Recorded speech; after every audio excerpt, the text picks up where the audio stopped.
Hey, it's Mike with AskTractorMike.com, and we're going to conclude our series on wildlife plot establishment, and I'm speaking with Mike Harrison. Mike, again, plug your company just a little bit for us. All right, well, we're Growing Ideas Land Service, and what we specialize in is food plots and wildlife habitat restoration projects for landowners.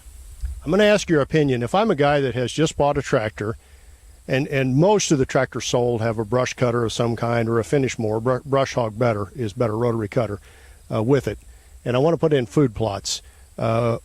If you're on a pretty strict budget, and a lot of people are, what's your next steps? I recommend a sprayer for every guy if he can work it in at all, just because we're putting out seed that wants to grow, and the less competition we have for that seed, the better it will grow. Now, before the sprayer, if I can't quite get to the sprayer, you can get some results, I guess, as long as you get that seed soil contact. So do we want to back up and make sure we have a?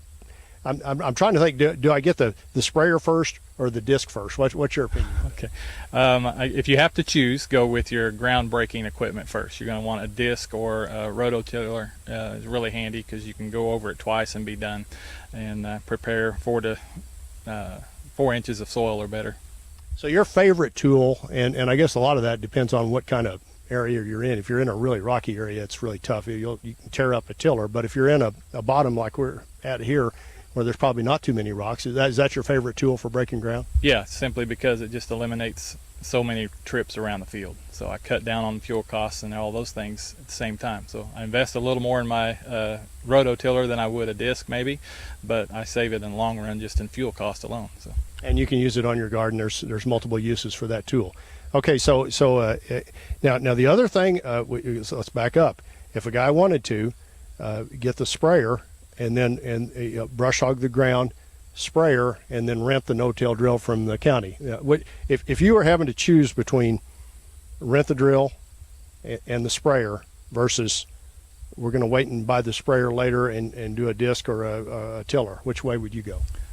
I would personally go with the sprayer first and then go rent the tiller or the no-till drill, simply to get better results. But that's just based on lots of years of experience, and knowing that if I take this ground that we're standing on that's not been broken and not been worked in several years, if it ever has been, then it's going to take me quite a bit of time to get that ground prepared.